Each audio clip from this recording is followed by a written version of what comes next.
Hello, everyone. This is Andrew Knack here, City Councillor for Ward 1 in the west end of the City of Edmonton.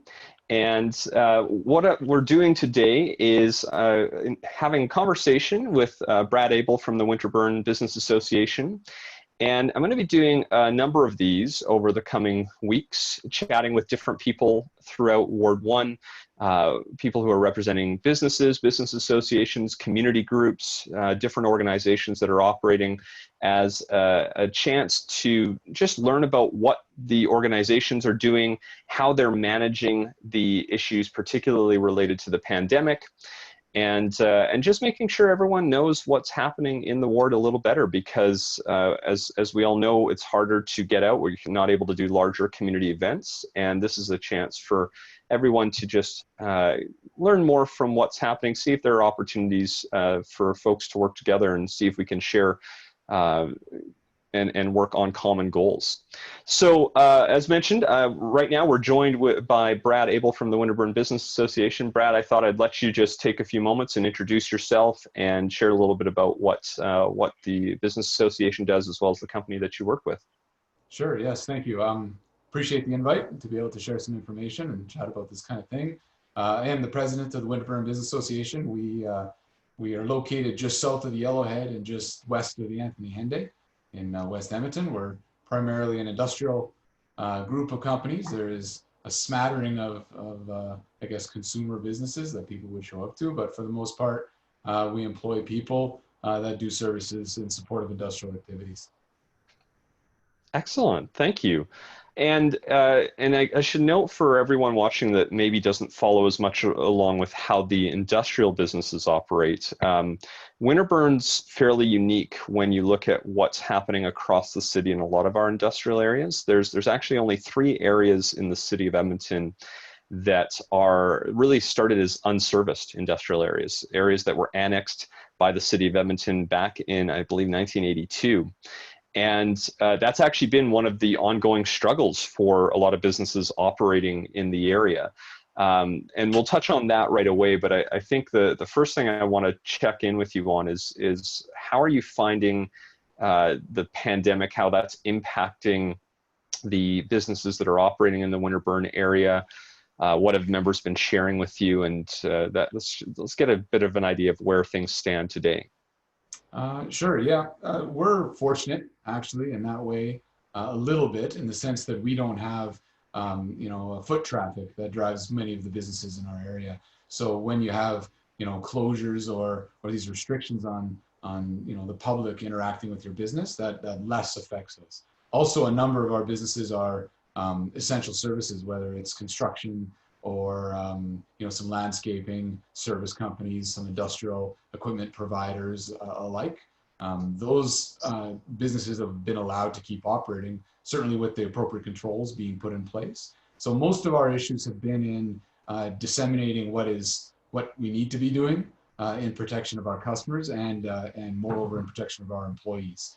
So these are individuals that often work in close quarters together because it is an essential service that's carrying on. But there still is, an important onus on employers and us as people to try and keep them protected. So that has been the most difficult thing for us. Oh, that's very fair, and thank you for that.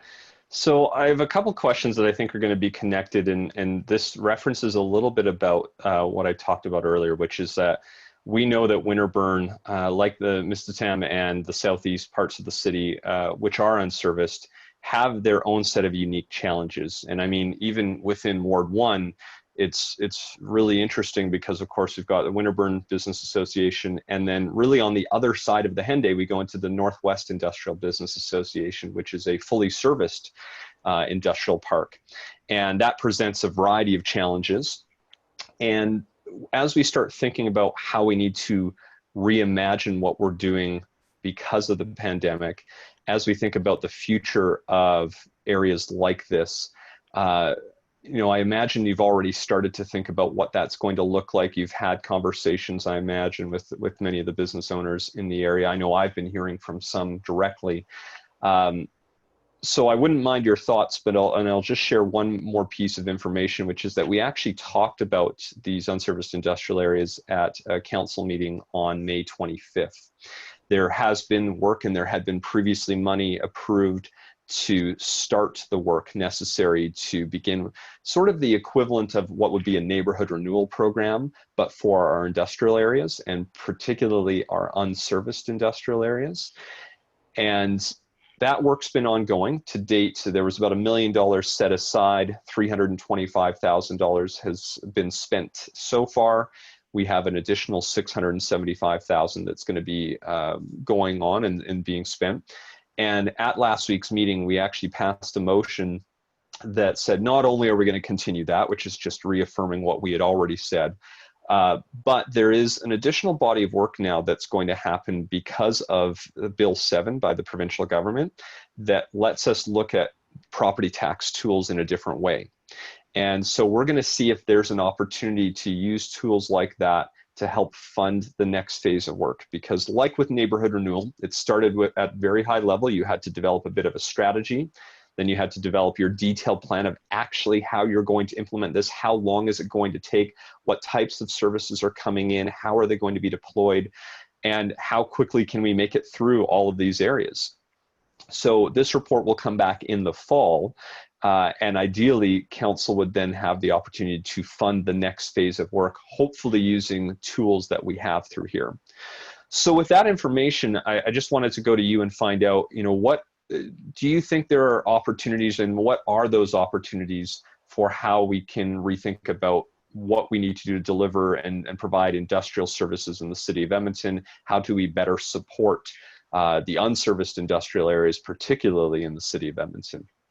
Well, certainly, it's for me, and I assume you would corroborate this statement, but it's in the city's interest to protect the tax base of the businesses. That's, I think, where you get the majority of the money for operating the city. And so, especially in light of what's going to be and the financial reckoning we hear about over the next number of years as a result of this COVID stuff, a conscious effort to ensure that you're protecting those businesses that are able to continue to be a good part of your tax base would be important.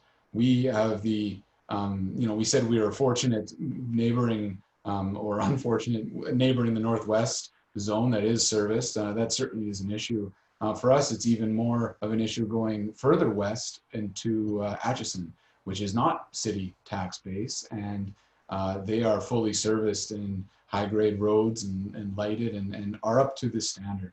I recognize the difficulty that the city had in pulling on an annexed piece of property, and so we are certainly very happy with the progress that the city is making in working with community or industrial parks, I should say, like Mr. Adam and us, in order to get us to a place where we can be so that we can develop our businesses, grow our buildings, have more employment, and increase the overall tax base that the city is able to encounter. I know with COVID, I've heard from one business owner in particular they're rethinking sort of, well, my lunchroom is so crowded and my locker rooms are so crowded, and rethinking sort of, not just today, but going forward, there is some social consciousness about physical distancing that I think will prevail beyond. And they're looking at, well, I might need a development permit for this. And how do I go get a development permit when, if I start asking questions of the city, they're going to require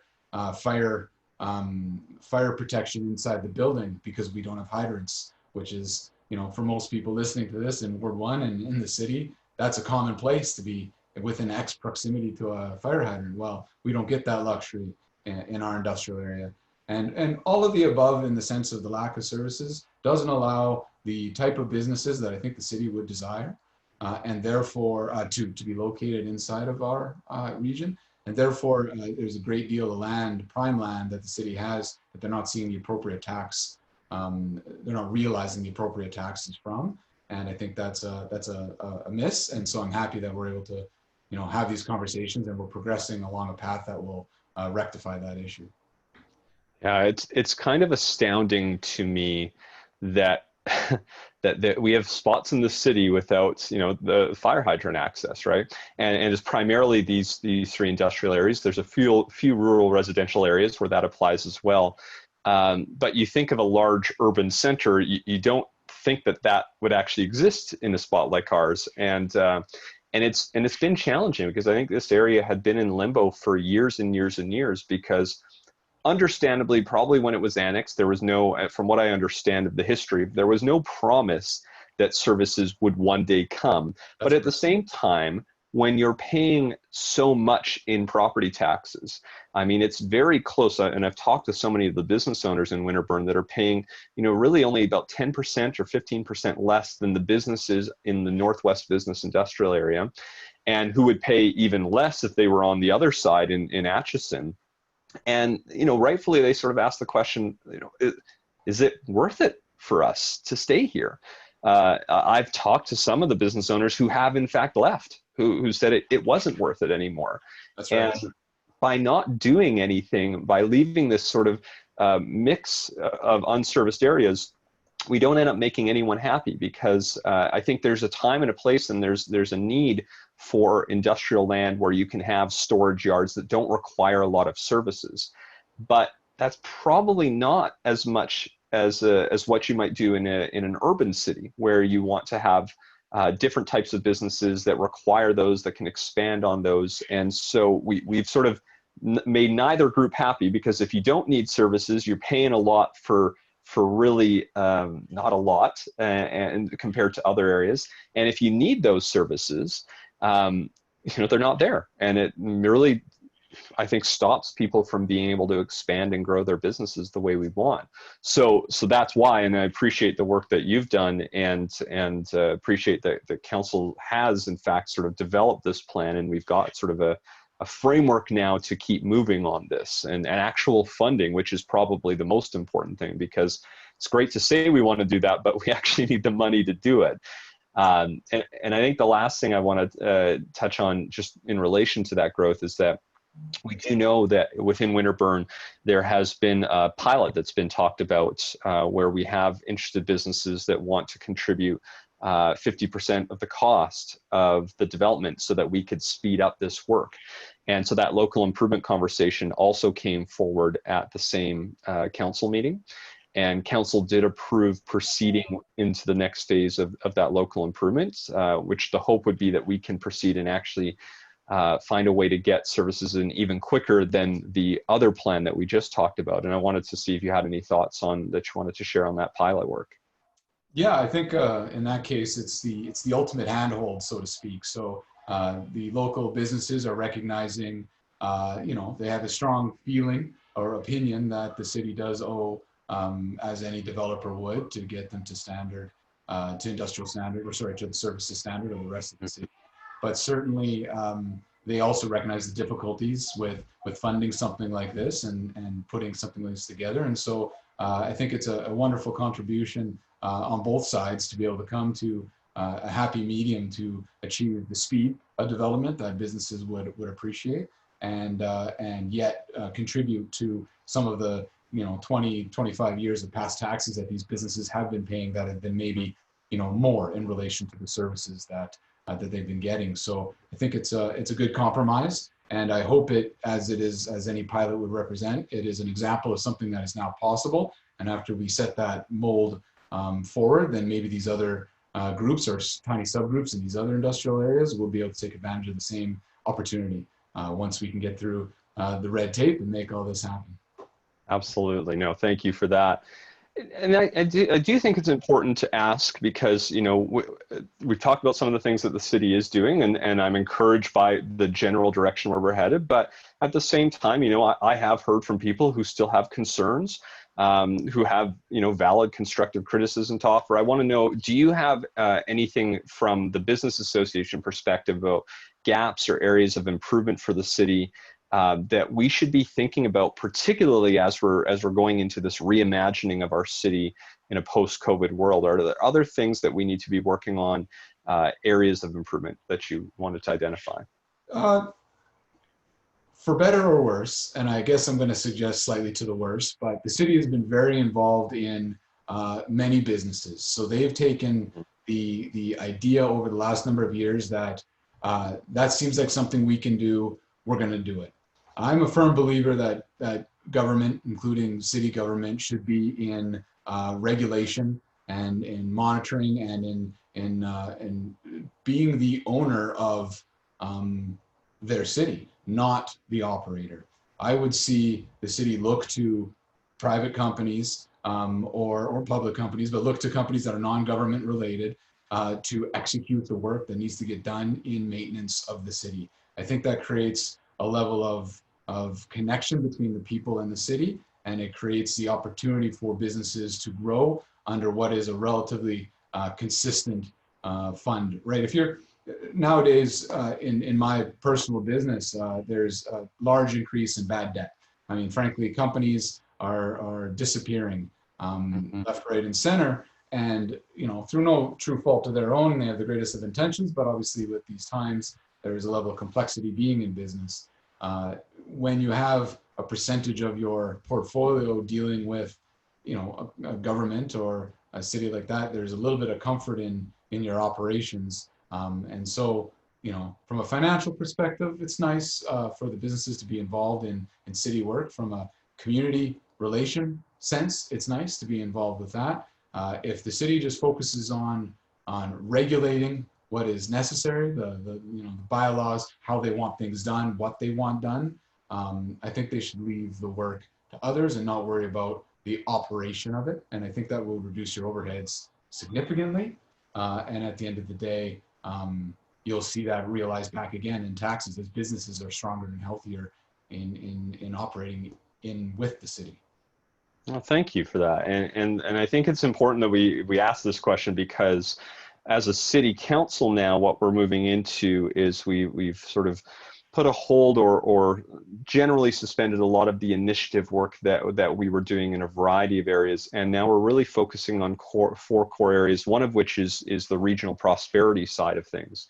And we want to, through those initiatives, we are talking about what do we need to be doing differently? What should we be doing less of? Or what should we be getting out of entirely? At the same time, what should we be focusing on as an effort to grow prosperity across not just the city of Edmonton, that's really important, but for the entire region, because we recognize that there's no sense in fighting our regional partners for business, because that's a very narrow look at it. We want to be going out to the world as a region saying, depending on what you're doing, it might be best to be in Edmonton, it might be best to be in Atchison or in Leduc County, but that just grows the overall pie if we can bring in more businesses into our region here. So really appreciate that. And I think as we go into the next phases of this reimagine work and we have these initiatives, that we are closely working with our business associations, groups like the Chamber of Commerce, but also recognizing that groups like yours, the Winterburn Business Association, have a lot of insight to offer as we're going into this next phase of work. So I appreciate those suggestions that you put forward. If I could add just one, just to sum it Please, up. yeah. What we're looking for is we want you guys to be our biggest client, not our biggest competitor. And that's really, that sums it all up. I love that. Yeah, very good point. Well, I really appreciate all of your feedback and your responses today. As mentioned, this is sort of our first time trying something like this, and I've enjoyed it so far, and really appreciate what you've shared with me. Before we wrap up, though, or as we get ready to wrap up, I wouldn't mind if you can just, if you have anything that you want to share on behalf of the Business Association, how can people stay informed about the work that it is you're doing? Because regardless, I mean, I know you do a lot of direct correspondence with the businesses in Winterburn, but for sort of the general public, if they're not aware about what you're doing, how they can stay informed, are there ways that they can stay informed about what's happening? Yeah, I guess I'm one of these people, but I'll speak to it this way. I'm a member of my community neighborhood association. I'm part of my kids' school student council, or parent council, I should say, and part of the business side in this association.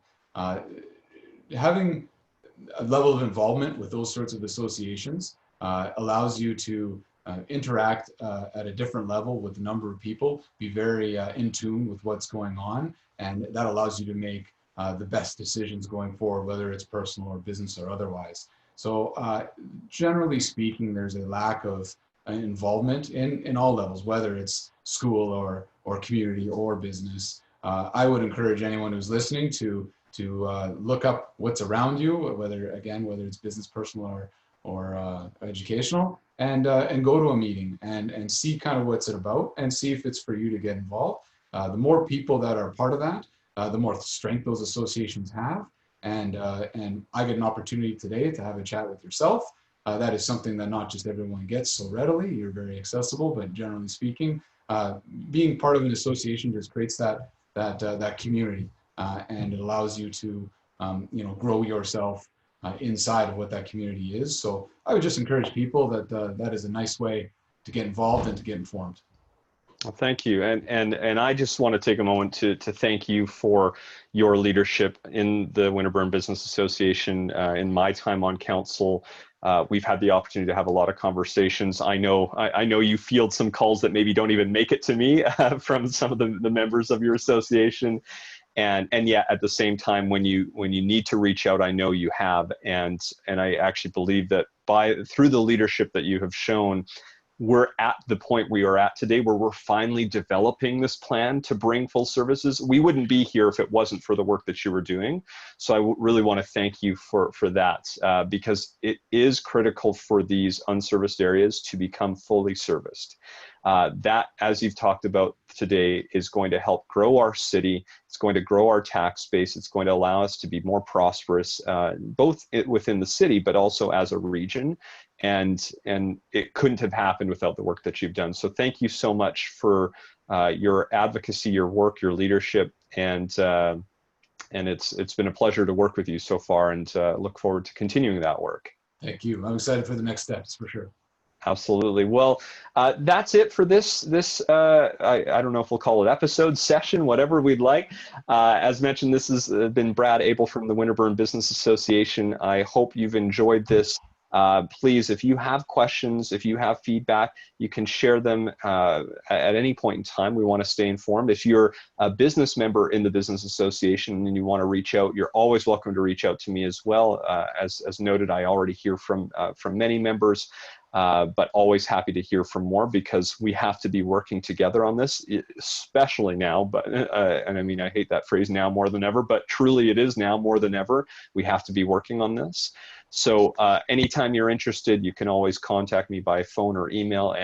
And when we have the opportunity, more in-person meetings, we'll continue to do those as well. So thank you everyone for watching.